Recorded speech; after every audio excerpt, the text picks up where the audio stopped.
Hey now, Rob here, Rob School of Music, and we are talking to Lenny J.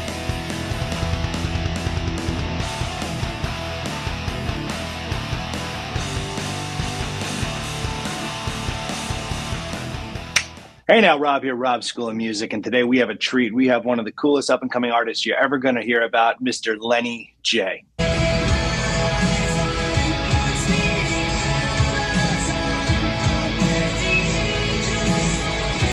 Thank you. Thank you for having me, Mr. 100,000. I don't even know how that happened. We'll just ignore it. You're What's up, not dude? ignoring it. You're accomplished. You're on fire. Your videos are so great. I love them. You pop up on my SEO. It's amazing. Couldn't believe it. We just met and then I type in guitar practice and boom, there you are. I love it. That's Skynet watching over us and making sure that the they're AI here. finds You know everything. they're here. All right, dude. So basically, on the channel, we interview guitar players, musicians, and when I first met you, you told me that you wanted to create, and what was it, anthemic? What is your phrase? You talk about your music. I create coming of age music that makes girls dance and boys cry. My music's inclusive for everyone, though, and it's just a fun, little bio I created that gets the point across of the emotion that happens. But yeah, I make very anthemic stadium pop music, stadium rock. Think if like Def Leppard and Bryan Adams mixed with One Direction with the visions of like Taylor Swift, very cinematic too. So all that.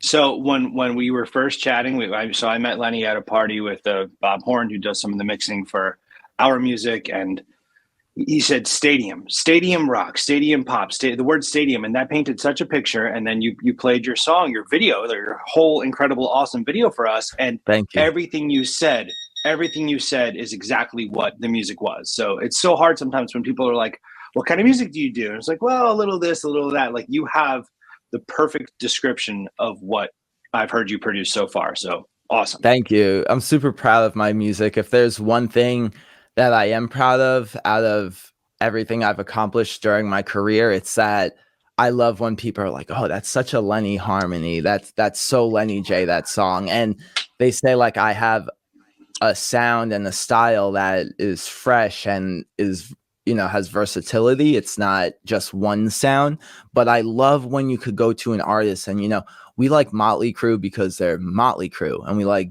Guns N' Roses because they're Guns N' Roses, and Bring Me the Horizon. They sound like them.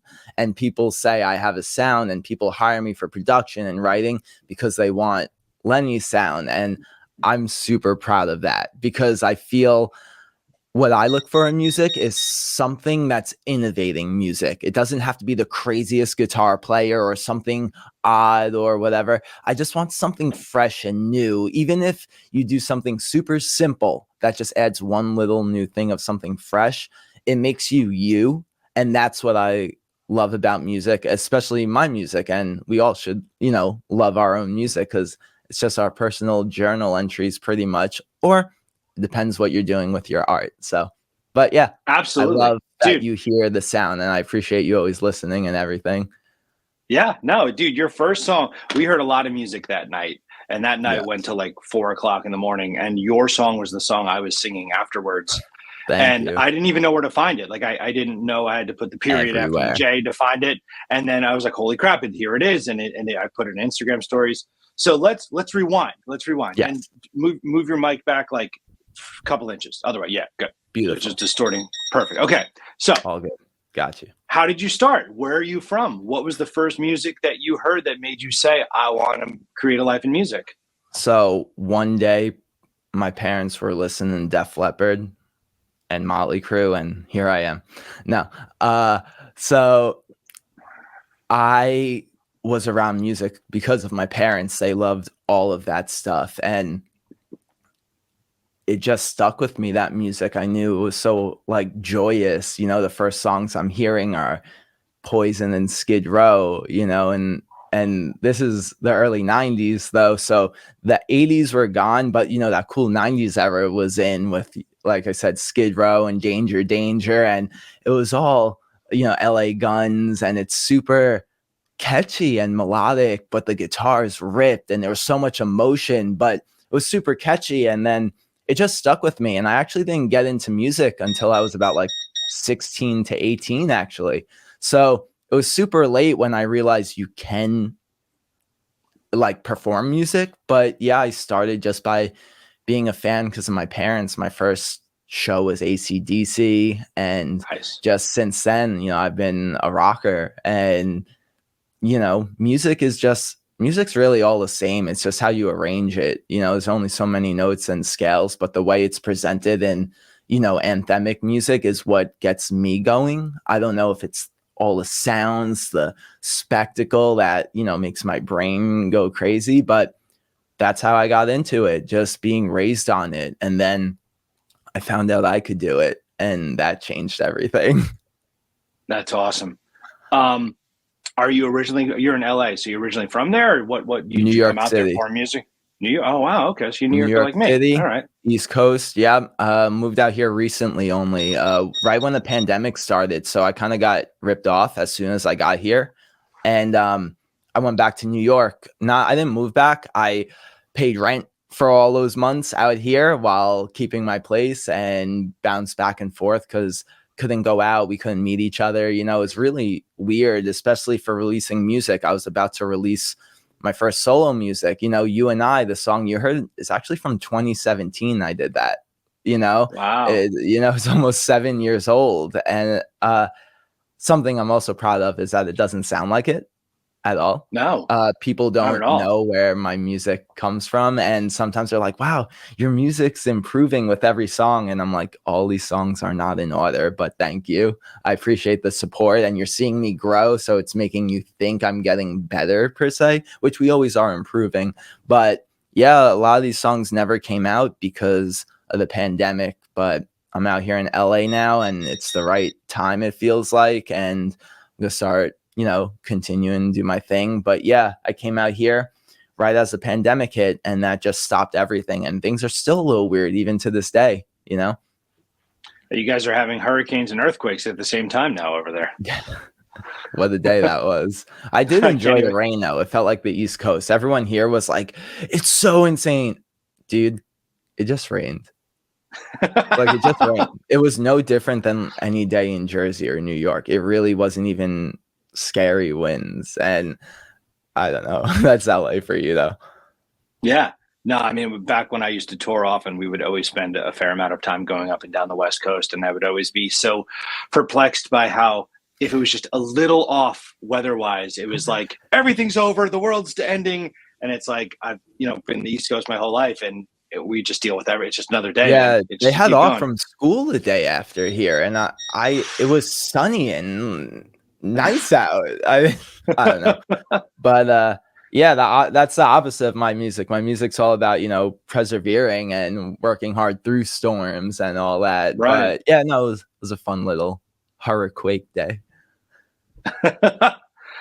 That's actually really good that you said the positivity within your music. I really like, from You and I, Messiah Complex, all these songs, there's such a positivity element. And on your social media, which I'm going to put the links down below when this video comes out, because everyone needs to follow you, you are killing it on TikTok and Instagram, and just Thank constantly you. putting stuff out there and showing such an array of personality.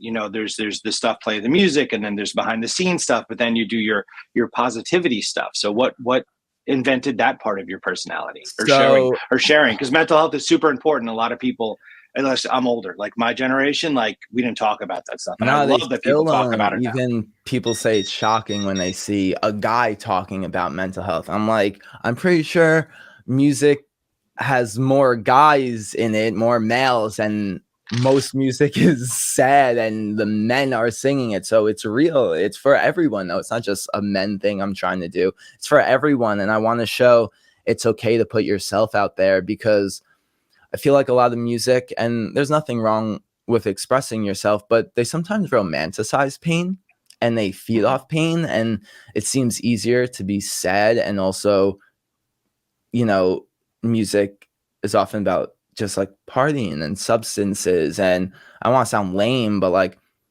I, I don't want to hear all that. I don't want to. I want to hear something that, of course, don't get me wrong, I love a good party song, but I don't know. I want to bring something different to music. And show that we all could help each other and there's room for all of us to do well. I'm tired of this gate kept world for anything. And I want everyone to have a shot because I'm the furthest thing from nepotism. So every follower I get, every post I do, why you see me post 5 times a day on TikTok, it's hard for me to grow. It's so tough. It's hard for anyone to do it. You got to go at it for years before you really start to spike. You know, it seems like it's overnight, but it's 10 years of 5 views. And then all of a sudden you look great. And I'm showing people that I write each post is a fight for one person. We live in a new time.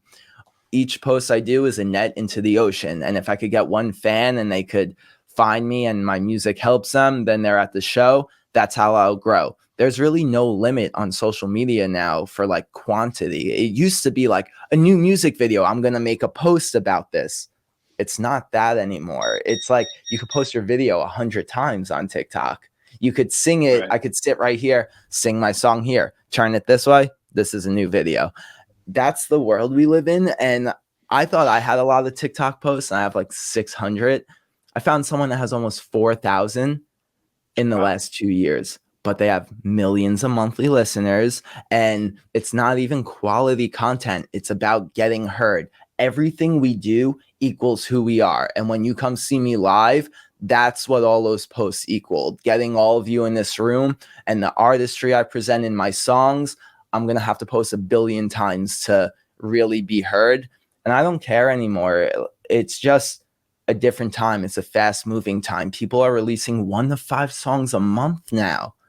Remember, we used to be excited when an album came out 3 years after the last artist's song. Yeah. Now, really, like I put Messiah Complex out, I think not even 2 months ago, and people are asking, what's next? What's it like? Right. It's done that era. And that hurts me inside because I believe songs like Living on a Prayer deserve a long time to be promoted and accepted. Appetite for Destruction took almost a year to really start hitting it. And what if they moved on and put out new albums instead? Right. And people say, well, it was a different time, Lenny. It almost doesn't matter to me. Music is still music and the way it's consumed is different. There's streaming that's different, but songs could still have substance and they don't have to be 1 minute long and they don't have to just have a hook to catch you. They still could build. A good song will always prevail. And I really believe in that. And yeah, I don't even know how I got to this point from your question, but this is a tangent I'm on. And this is what I do with the positivity and who I am and why I try to give something different. I want to show them that I'm just a normal person who deals with anxiety and depression and other mental health issues. And I struggle to get out of bed every day. And I know I look super happy and everything. And I am, and I'm manifesting everything I want to be and what I want people who watch me to feel, because I don't want us to sulk in our issues. I want us to face them and get through them. I want people to know, if you want to become the first astronaut to yo-yo upside down in a bathing suit on Mars, like, say that. Like, do that. That's what my music is. I want my music to let you do anything you want. I'm tired of people telling me no or saying you don't do this in life or life is like this. And it really gets me agitated. I start to have an authority problem. In school, people would say, you can't go to that high school. It's hard to get into it. You can't get to that college. They would tell my parents, Lenny shouldn't apply there. And I made the schools though. And they're like, well, that doesn't usually happen. It doesn't usually happen, but it does. Right. You know? And like, so just all that. And I grew up, since I was super young, 3 years old, my brother was diagnosed with autism, one of them. And so defending him and taking care of him his whole life is the root of all this, actually. The whole positivity, accepting everyone. This is where it starts. It's at my brother. And, you know, it made me have to grow up really fast. I feel like sometimes I was gypped of childhood a bunch. And it's why I am super colorful now and super youthful. And people say, don't change. You remind me of when we were kids. Like, you keep that energy. And I think it's because being around my brother, hearing Barney and all that stuff for longer years than most, it affected me, but it showed how happy people are no matter what. And he's so innocent and just is himself and likes what he likes. And it doesn't matter because he doesn't live by society's constraints. And I believe in that. And I've dealt with discrimination with my brother and people from music stores telling him, get out. He doesn't understand music. He's not allowed to be here. Get him out the concert. What does he know? So with all that, I'm someone that's going to make music to accept people, to let you be involved. I don't believe in clout or like you should work with people because they're big and that could help you. I believe if someone's small, they still can make something that could change the world. I really believe in that. And people say I'm naive.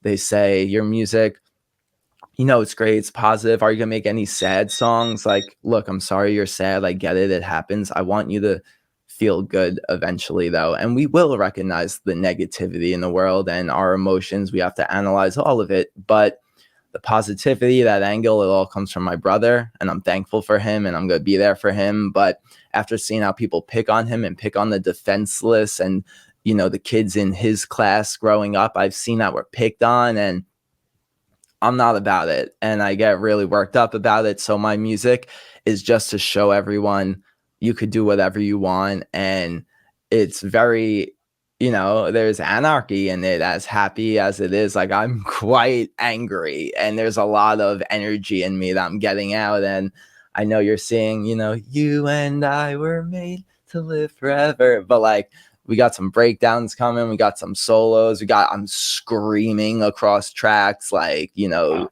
I got all of it, but I just wanted to show the positivity exists. And I want to show that personality because I'm really tired of, I'm a star. I'm a superstar, this and that. You know what? Yes, I am. I will be. I am. I'm going to play stadiums, but we're going to go get lunch somewhere because I'm normal and we're going to talk like this. I want people to know, like, I'm trying to rip down the star status. Yeah. Hollywood would hate this out of me. Like, I'm really what a label and Hollywood hates. But that's perfect because there's not much of me, which means there's a market for it.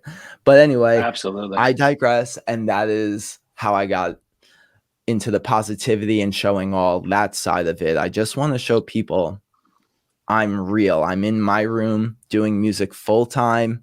Fortunately, I record people, I mix, master, I produce, I write for people. I've got to work with some of my idols and stuff. Sometimes that's a bad thing that happens, but Yeah. I do it all from my room right here. And it's possible. And rent is paid. I have groceries. I got a cool Def Leppard shirt. Like, I'm happy. I'm successful. Do I have a mansion? Do I have my own place? No, I have roommates. I'm in an apartment. But guess what? I'm living in LA doing music right now. Like, we made it. I Dude, want to show people that's making it. And anything else is a plus. And I want to be able to give people a stepping stone that I never had because I'm still working hard. I know nobody. I know nothing. Everything I've ever made, the radio, I've done Warped Tour, this and that. No manager, no label, nothing. I've had nothing so far. So that is where all of this comes from.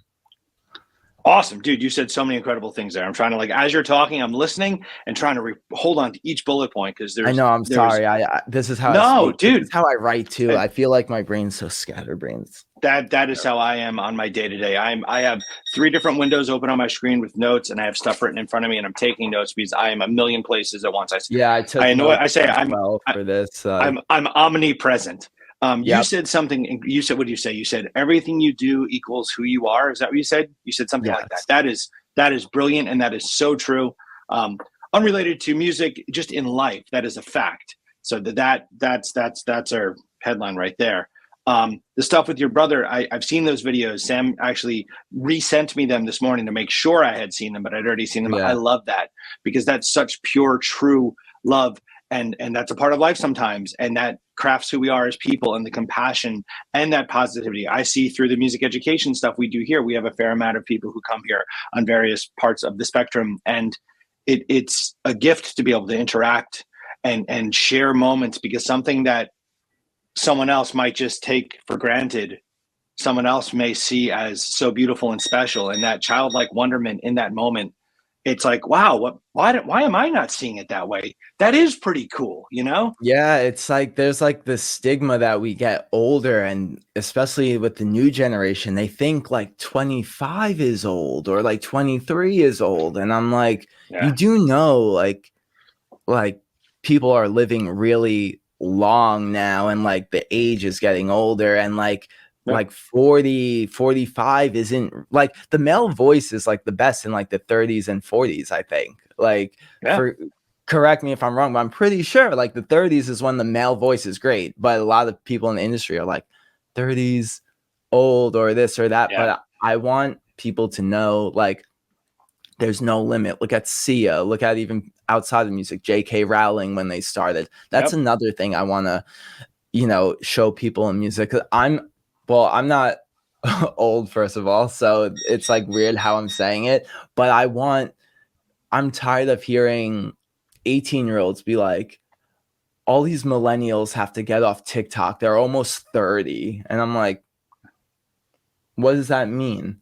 Or I Right. see Gen Z saying like, why are millennials still quoting SpongeBob and not doing drugs yet? And it makes me think, yeah, SpongeBob was a kid show, but why can't we enjoy it? Why Mhm. can't I like the things I liked when I was younger?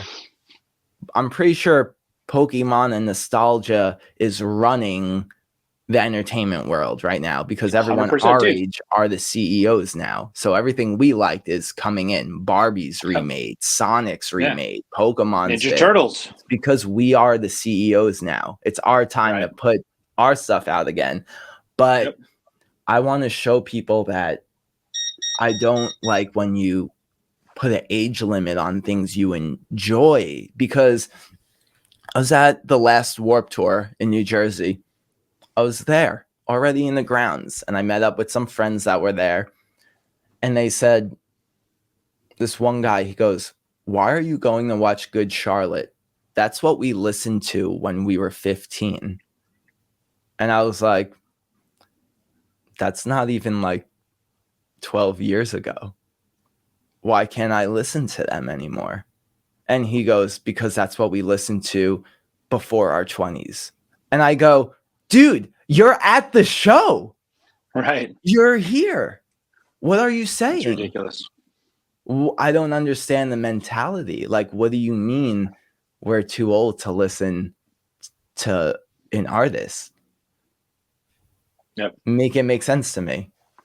I don't understand. And even in hip hop, I get annoyed because I love hip hop, but there are some, big hip hop artists that say hip hop is hip. If you're over 30, you're not hip anymore, or you're reaching 40, you're not hip. Get out the game. Stop making music. I don't understand that. I really Yeah.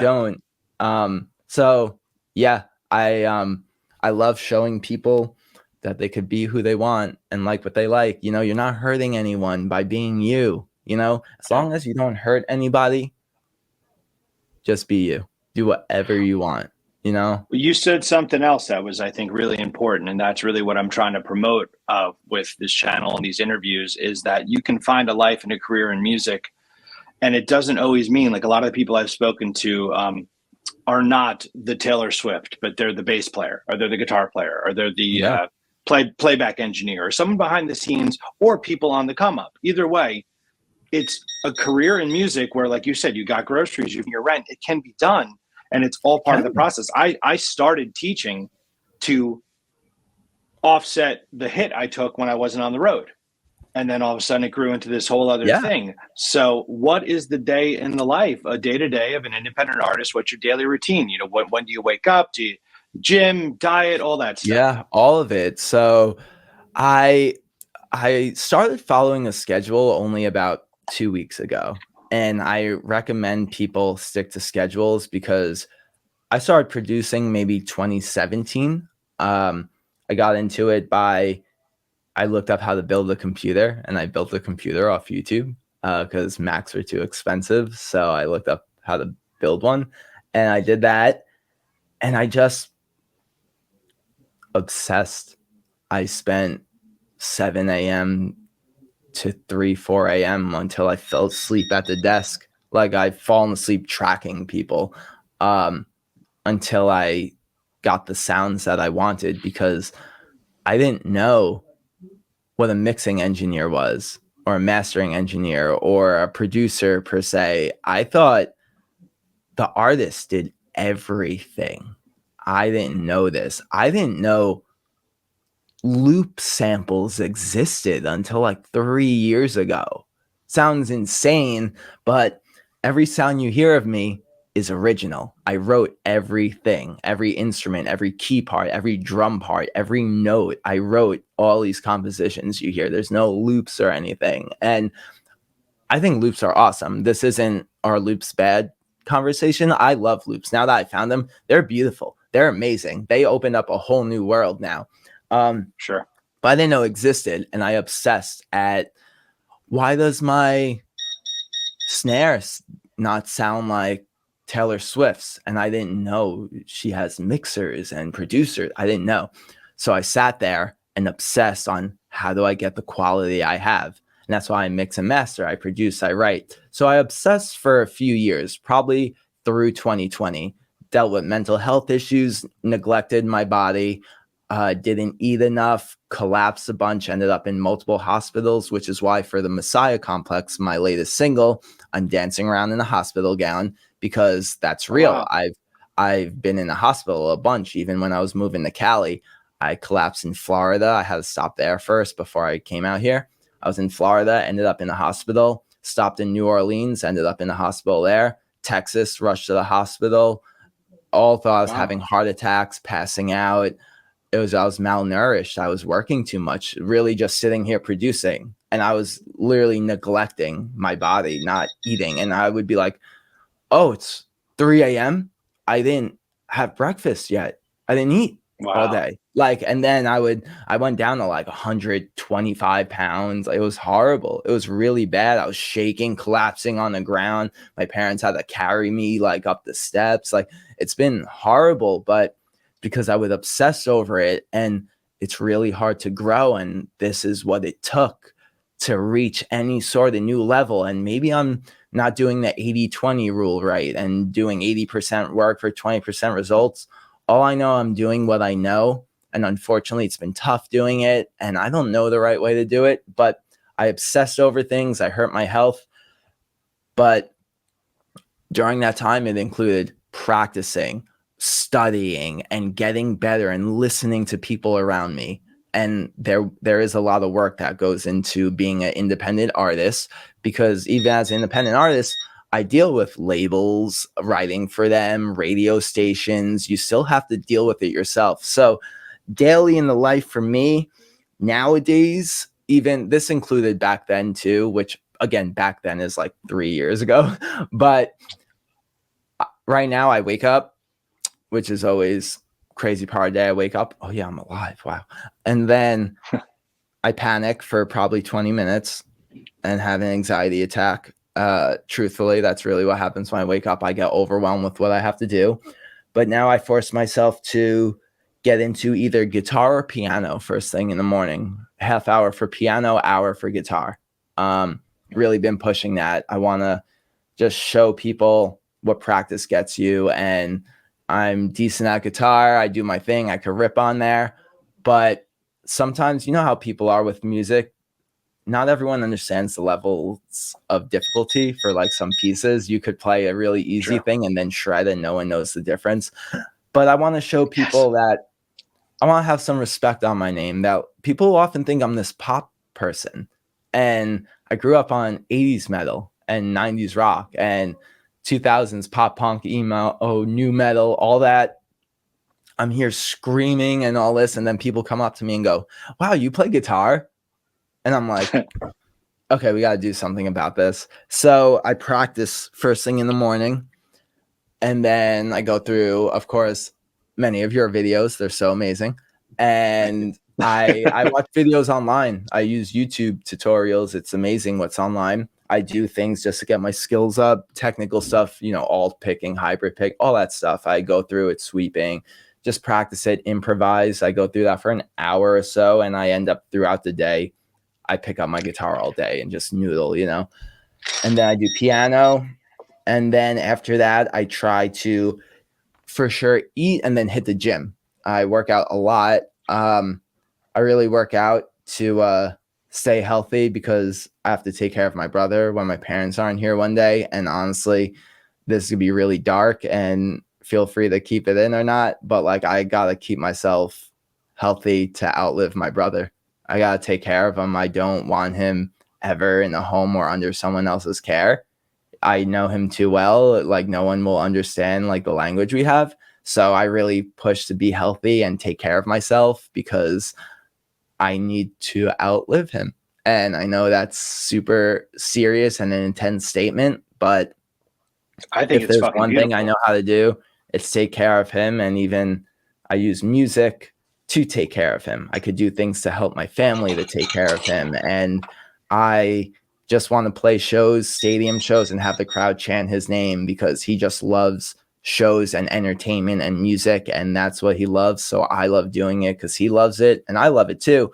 But that's my reason for working so hard. And everything you see is literally to just benefit his life. I almost feel like I have no identity and I don't know what I do for fun outside of music. I actually struggle with this, and it's part of my mental health issues. I really just do this work. I wake up, practice, day in the life, wake up, practice, piano, guitar, eat, gym, come back, edit client work, or do some Lenny J stuff, or both, depending the order.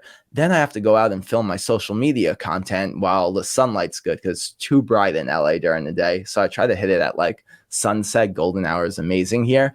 I do that, but then I got to come in. I got to edit it. I got to color the videos. I even edited some of my music videos you saw and did them. Like, that's me as well. With my roommates, we did that. It's not like real people. They are real. They're amazing. They're so talented and they get hired for stuff, but they're my friends. Everything you see, nothing is like paid for by anyone. This is all like from here.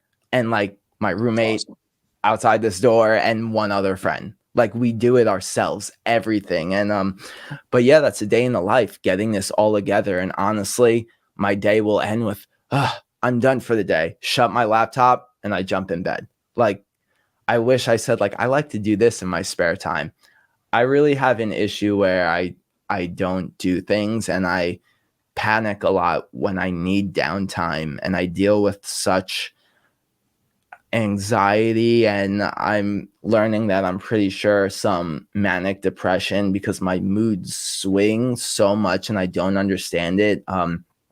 My mental health journey has been horrible getting the help I need because doctors really haven't been nice to me. But yeah, my everyday is just work. That's it. And I play video games like late at night before bed. That's like, but I do it because I know that's the one thing I don't do. That's music. But I don't Yeah. really have much to say about my life. Like, I don't know anything No, else. Like, you I just feel said really everything you had to lost in say. life, honestly. Like, I feel so confused about what I do. I'm often quite sad myself because I'm like, I think of like bad things. Like, if I didn't have my parents or my brothers, like, I don't know what I would do. Like, I don't really have my reasons for music. It's for me, but I get satisfaction out of helping people, giving those positive pulls for people, giving them positive information, and just letting them be happy. I love seeing people accomplish things because most people doubt themselves. And I really don't doubt myself. I have those overall doubts like, what am I doing? Am I good at guitar after I just shred it? You know, like, we all have Right. those Yeah. doubts. But I want people to, like I said, accomplish crazy things and see them do it. And that's the satisfaction I get out of life. And I'm trying to figure out, you know, more for me though, because I become so jaded by the industry and I become numb to a lot of accomplishments lately. And that's not, you know, downplaying accomplishments, but when you've argued with people who are your idols, who have ripped you off, when you deal with this industry and you have booking agents talking to you like you're garbage, or people telling you you're not even playing for real, you're not that good, and you're like worked really hard for something, you start to like become numb to a lot, and you start doing things just for you actually, and it becomes a little jaded. And so the way I'm releasing music and the way I do things, I don't care about the music industry anymore. I loathe any sort of rule the industry throws at me. You need to do this. You have to sound like this. Most people are like this. This is what's coming in. I'm going to do the opposite then. It really drives me nuts when someone tries to tell you, you have to live your life this way, or this is what life is, or there are no rules. Just, don't hurt people. Don't hurt other people. Like, as dark as it, don't physically hurt them. Don't abuse anyone. Don't assault anyone. Don't hurt, don't rob, don't steal. You don't have to hurt anyone to get forward. There's this thing in this industry or in life that sometimes you got to cut some throats to reach the next level and do something. No, I don't believe that. And call me naive. People call me naive, say I'm too nice, whatever. It's who I am, and all I know is how to make some sing-along tunes, and my brother likes it, and people are starting to really like it. The radio's liking it right now. So all I know is I'm doing something, and I want people to know if they want to do something, they can. And yeah, that's all I know. But again, wrapping back to the day in the life, it's just wake up, practice, do my work, edit, film, figure it out the next day. Like, I plan ahead, but it's just work. And I know all work and no play isn't good, but that's where I am. And every time I stop working, things slow down, and I need a team. I need help. I do. I've been putting it out there. Hello, videographers. If you're watching this, anyone who's creative, if you want to work with me, like, I want to help you make great things too. I'll give back to you. If you need audio work, if you film me, I'll do audio work for you. Like, I want to help people, that's it. Just helping everyone. This world is not okay.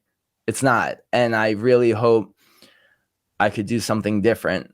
I don't know. No, dude. So again, wonderful, amazing chunk of things you just said. Yeah, I'm going to try to pick them apart. Go off no, dude. We are very similar.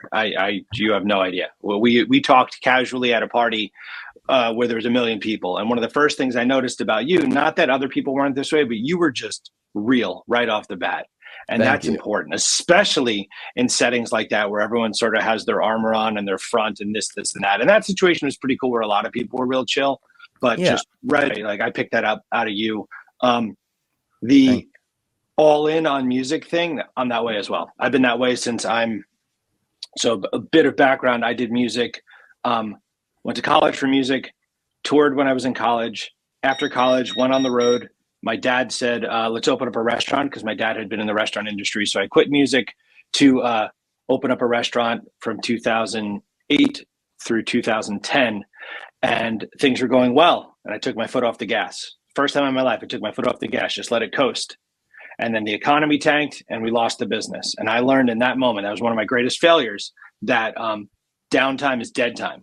Keep going. And I am disgustingly obsessive with music. I get in fights with Sam all the time about it, because she always says, you need something else. All you are is music. And sorry, that's the way we're cut, bro. It's how we are. I know. My girl says that's a good thing. You got to balance. And I'm like, my balance is like just different types of music that I do. Like, that's exactly. Balance. And it's just how I operate. And sometimes she'll want to do, you want to go to the movie. And I'm like, how do I do work at the movies? Right. And I really reached that level, and like, it is a little unhealthy sometimes, I gotta admit. Video games are good though, because you can fall into sort of the story in the game and it's distracting. I've found that does pull me out of it. Or a book that's not music related will pull me out of it. The stuff you said about your brother, that's beautiful. That is so pure and real and fantastic. And as a driving force, and to stay healthy and strong, that's awesome. One other thing you said was really cool about connecting with people and collaborating. I think that's so important. I think there is an opportunity now for artists who don't necessarily have access to studio budgets of $100,000 videos and things like that to connect with other people and make stuff happen. The industry is changing so incredibly quickly. When I finished college in the spring of 2007, and they were telling us that last semester of school that the future of the music industry, the thing that's going to stop people stealing music on LimeWire and Napster, was you were going to go to the mall and you were going to stick your MP3 player into a kiosk in the mall and you were going to buy all your music. And then the iPhone came out that fall and everything changed and no one's been able to catch up properly, and streaming, no one's making money. And that's why the studios are on strike now, because with Netflix, they're not making any money and the whole system is screwed. But younger artists out there trying to make a difference and try and make a change, and banding together is ultra important. I'm going to hook you up with this guy, Nick, who works for me here. He has a collective called Sunday Dinner, and it's 4 guys, and they make music and they make videos and they produce and they create. And I think you're cut from that same cloth. So I'm going to cool. Yeah, I'll be on the East Coast in like 2 weeks. So. Oh, really? Say what's up? Dude, you got to come over here, man. You're gonna let me know. Yeah, we'll talk about that. I'll do it. I'll have time. Beautiful. Yeah. All right. Well, when we're not recording, I'll ask about that. But Mr. Lenny J, I'm about to ask you some rapid fire questions. Are you ready? Go. Okay. So in this part of our show, it is a series of questions. It's this or that, one or the other. The answer should never be both, though likely the answer is always both. Feel free to defend your answers if you want. You don't have to, but it's certainly more fun if you do. Ready? Ready. Okay. Would you prefer a humbucker or a single coil pickup? Again, here we go. I think it really depends when I'm recording. This is a producer me coming out, but the single coil could be kind of nice for some clean tones, I think. Yeah. I'm a sucker for some good clean tones, and we all have different ways of getting sounds, but I think I might have to go with single coil on this one. Dude. I'm very indecisive. No, that's okay. But I just said humbucker every second of my life, from playing guitar from age 13 until probably a handful of years later. But within the last 5 years, during the pandemic, honestly, I was just playing by myself and I grabbed a Strat. I'm like, wow, there's so much versatility in this single coil. Yeah. Pull back the tone. So I hear you. All right, next. Yeah, that's ready? why I think I like the single coil. Is this like a drastic difference when you switch things? But don't get me wrong, humbuckers. No, dude. I'm telling you, the answer to everything is both. But that's no fun. Yeah. Okay. If you were to grab a single coil equipped guitar, would you prefer a Stratocaster or a Telecaster? Tele. Nice. Easy. Okay. No question. Good. Easy. Good. That one, to me, there's a right answer to that one. Okay, cool. No, it's all good. For your guitar picks when you're playing, do you prefer a medium pick, a thin pick, or a thicker pick? So as of the last 3 weeks, I've transferred to some Jazz 3s. Oh, yes. Haven't used them, getting used to them. Tried the regular red one, switched to the Tortex one. Felt better. Yeah, this one felt better, but I didn't feel like my picking sounded as thick, the tone. And then someone came over and handed me, where is it? I just had it. A Swiss pick. You ever hear them? I have not. Here it is. It's a Jazz 3. Looks like it's Swiss cheese though. And it's made up of, I don't know what material, but whatever this is, I like this pick. And it sounds really good. Cool. And it's super thick. It's called Swiss Picks. It's a 1.8. Wow. But it feels like butter on it. It's really confusing. But right now, as of the last week I'm using this, I kind of like it. All right, let's get the endorsement. Swiss Picks. Watch this video. A little thick picks, I think. Between 0.88 and 1.1 usually I would used to do, but now with this 1.5 or something, 1.8 on the Jazz 3 size has been different. I don't know. I've been liking being able to shred a little more. I don't know. Cool. Awesome. So yeah, I love these questions. It's great. Okay, for your string gauges, you like 9s, 10s, or 11s? I do hybrid, thick boys and thin boys. I do the 11s and 10s or 11s and 9s. It depends the guitar, again, what I'm recording. But for me, I really like the thick strings because Okay. rhythm to me is so important. I love wall of sounds, and even thick strings for solos could make them sound huge. Totally. But yeah, Stevie Ray Vaughan hybrids, was using usually the like slinky 13s. hybrids I do. Thin bottom or whatever, Light top, heavy bottom, or whatever. Yeah. I said backwards, sorry. So I might have said it backwards too. I'm not sure. I don't know. I don't even know anymore. I play the guitar and makes noises. Dude, my online course. This is I can play guitar. That's what it's called because that's been my answer to everything. People will be like, "Oh, what do you think about this?" I play guitar. Politics. I play guitar. Religion. I play guitar. It's just my I make shield. music. I make sounds. Yeah. When people say what's your profession, I say I put sounds together to make you move your body. Like, that's all I do. It's fantastic. All right. Other questions here. Here we go. For distortion, do you prefer like an amp with gain built into it, or do you like to put a pedal in front of an amp and push it? I usually adjust the gain on the amp, and I use maybe like an overdrive pedal, a tube screamer, or depending what the pedal is. But I'm a little light on gain when I do things, actually. It's okay. Less gain goes a long way, man. Because if you're all super saturated, exactly. And when it's ultra saturated, you can't really do much with that, and it eats up frequencies. And perfect. Okay. Again, whatever it calls for, but yeah, I'm a okay. Let's get into some effect choices. Do you like delay or reverb? Delay. Okay. Yeah. Phaser or chorus? Or neither, because neither one of them are like super hot right now. I think it would be maybe like a chorus on the vocals and a phaser on the guitar. I like that. That's the first time I've gotten that answer. I use for like vocal. Yeah. I'm gonna go with. I don't know. No, chorus on the guitar, whatever. Chorus on the guitar. No. No. I liked what you said. Chorus on the vocal, phaser on the guitar. I like that a lot. I think, unless I'm thinking of it backwards, I don't know. But again, that's all good. All right. Here's where it gets really hard, and you're gonna hate me, but you gotta pick one. Beatles or Stones? Beatles. Good, that's the right answer. But if it's the Beatles, is it John or Paul?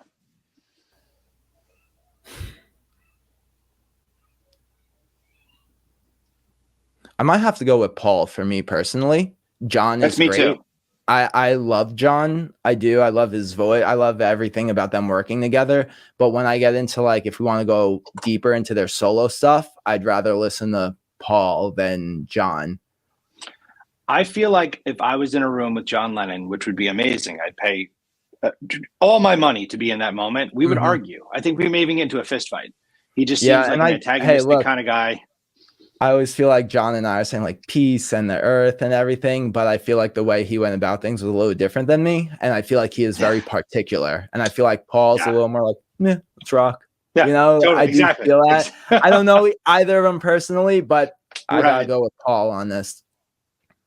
All right. Bowie or Dylan? You said Paul or Dylan? No, David Bowie or Bob Dylan. Oh, Bowie. Fun fact, I don't even mind saying it. I'm not a fan of Bob Dylan personally. I think it's amazing. It's political. It opened doors for Rage Against the Machine and Grandson, all these political artists. But sometimes politics and music throw me off. I support, the people, fairness, equality, and music is used to express things. But for me, music was this outlet, and it helped me release all the stresses of reality. So sometimes when I'm thrown into a show that's like, we're going to fight the system, I'm like, that's what it was outside. I came here to sing. But absolutely, don't get me wrong. I support the political artists. I do. But for me, Bowie, I love everything about Bowie, all the different characters he made. If you notice with my music, I had like a certain outfit for You and I. And Messiah Complex, I'm in my hospital gown. I live in these eras of my songs, especially in this fast moving time. I'm going to be putting out maybe 2 songs a month, giving each song maybe 2 to 3 weeks of life, maybe 5 weeks at most. I'm sort of going to film in these outfits and make it an era. Because when we think of Motley Crue and stuff and all these artists, they did live in eras. Ziggy Stardust, the Beatles, like come on, Sergeant Pepper, Yellow Submarine. These were eras. They changed as they went. So I find more inspiration from the theatrical side of like Sergeant Pepper and David Bowie and living in these characters. Very Broadway like to me.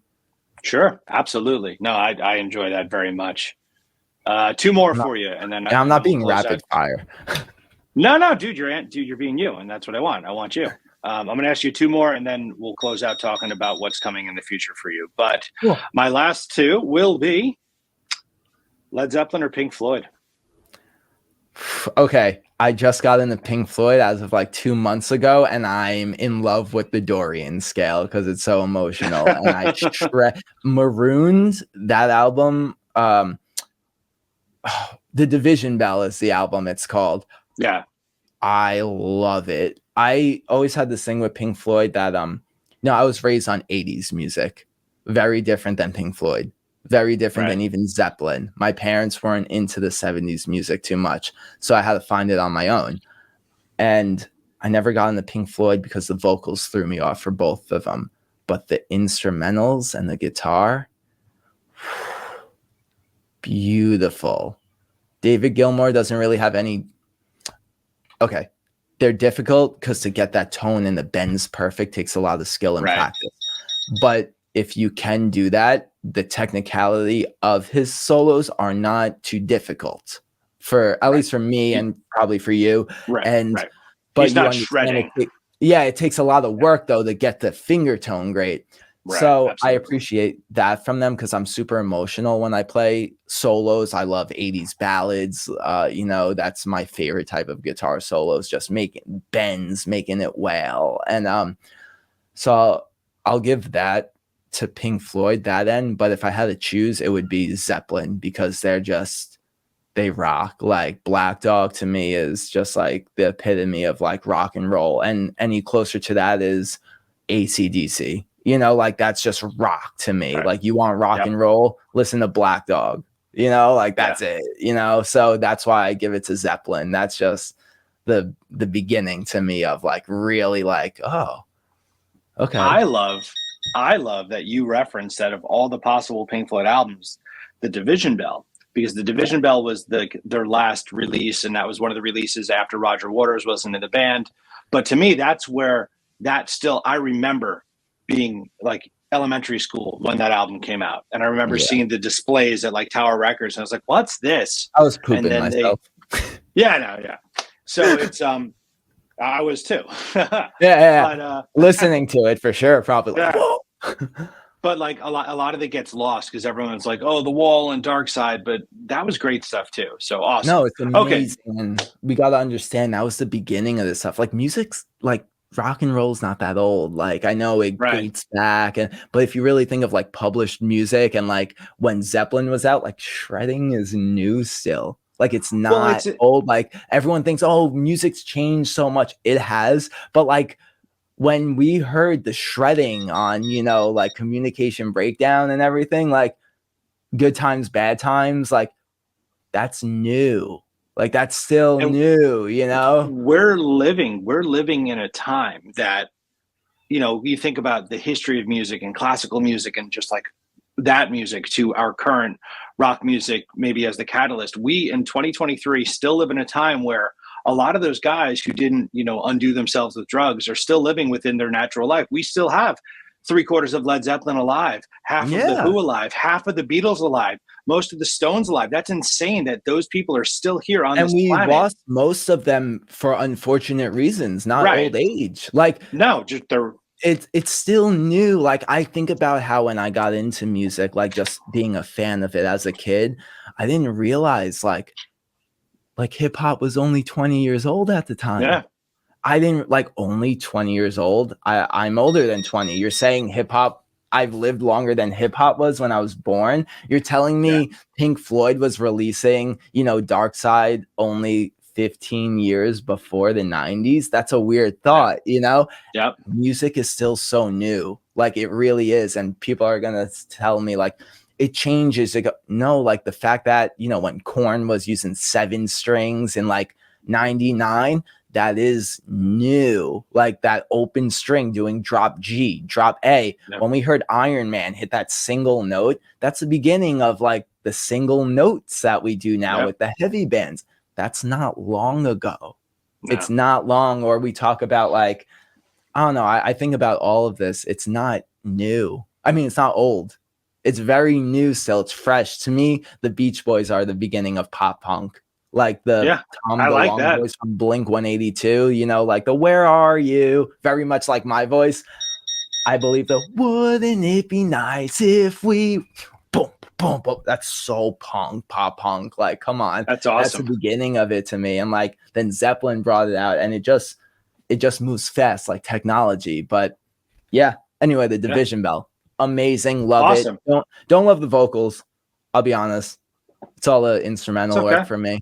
It's beautiful instrumental. But again, work, it's that Bob Dylan era of vocals. That seems to be the thing that throws me off, these 60s vocals. I loved when, you know, Plant came out and yelled and Roger Daltrey yelled. I was like, oh, here's emotion. Because like, I want people to express themselves. Again, going back to expressing yourselves and letting people be accepted.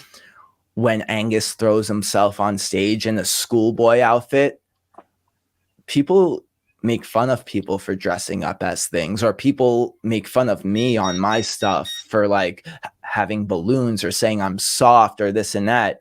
But Angus rolled around on stage in an outfit to this day, and he's getting older, really old now, and he still does it because it's who he is. And I just want everyone to be themselves. And, you know, that's what I love about seeing these artists be themselves. Your music, I love that it's loud and it lets you go crazy on stage. And people like Gaga and all these artists, Ziggy, did crazy things because we can live in this fantasy world. Yeah, real life is happening and we do cover the politics and all that. But all these artists I love, they let you be yourself and do quirky things, and we all are quirky, and we need to stop being so serious about stuff and show who we are. And I think artists like Bowie and everything through today, like between even Zeppelin and Dylan, even artists I don't love, like I find why they're so, you know, world renowned and what they could bring to the table. And I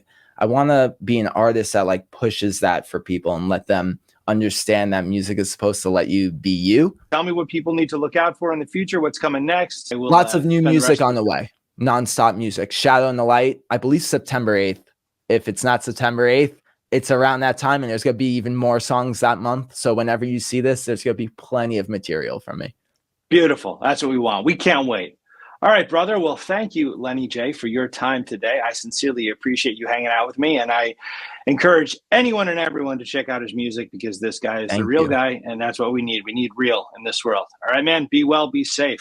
Yeah, thank you for having me. I appreciate you, and congrats on all of your success. It's amazing seeing what you and Sam are doing, and I just love it. And it's cool meeting genuine people because, you know, out here in LA, it's a little tough sometimes, and the whole industry is. So it's really comforting to meet people like the two of you, and I can't wait till we link up. And I really appreciate you having me, especially in an exciting part of my career where things are happening and I'm not on the stages that some of the people you're interviewing are doing yet, but I'm with all of them, and I know I'm up next and you're going to be hearing of me. So I really appreciate you giving me the opportunity to be on here. 100%, dude. You're on your way. All right. Oh, and who's your favorite guitarist? Oh, I thought you were going to ask me. I thought about this all night. Oh, who's your favorite guitarist? You first. So I struggled to figure it out, and I think I have to go with Dave the Snake and Scotty from Skid Row. Nice. Just the way they play, you know, like the I Remember You solo. I know you know it. 100%. Just like that. The way it's so melodic, and the way he just rips the whammy with the pinches and the dive bombs, like it's just the riffs too, like the guitar. The intro bit and Monkey Business, that's an awesome guitar part. And it's just not what you'd expect, you know. But yeah, 100%. I say when you hear them, as soon as Monkey Business starts, you're like, oh, they know how to play their instruments. Like even just Right. from the first little riff, you're like, oh, his fingering, his playing, he's good. Like, you know, and it's so melodic. It's beautiful. Like those two guys to me, that's how I play the bends. Clearly they listen to Pink Floyd, you know, like the way they Yeah. do their Yeah. solos, but mixing that with the Zeppelin type of wailing, because even Angus and, you know, Page didn't have the same emotion as like Skid Row. It's very, the Right. ballads came through. We didn't have ballads back Right. then. So that Yeah. emotion of the ballads stuck with me, raised on it. So mixing Angus's attitude with the ballad life is exactly what Dave and Scotty would do. And that inspired Great me. And choice. yeah, but those two guys and Sinister Gates from Sevenfold, just I remember I heard Backcountry, and that's why I picked up the guitar. I said I never heard anything like this, and the harmonies, and it was very similar to Iron Maiden, but it was done a little bit differently, and there was something so different that made it. And that's the thing I talked about, that little bit different. That's what made me go, whoa, harmonic minor. No one's doing that. And something simple. But anyway, what about you? Paul Gilbert, Mr. Big. But yeah, I love that he can do a little bit of everything. I like his quirky wackiness as a guy. Dave Navarro is who made me want to be a rock star. Like I remember when he was in the Chili Peppers and they had a music video for Aeroplane, and he's shirtless with black nail polish and pierced nipples and eyeliner and black hair, ripping a solo. I'm like, that's rock and roll. Stuff like that is so cool. And we should have talked about that more too. Dude, again, thank you. Thank you for being accepting and listening to me. We're going to make the world better. And I can't wait to see you when I'm on the East Coast. And again, thank you so much, for real. Absolutely, man. We'll talk soon. All right, later.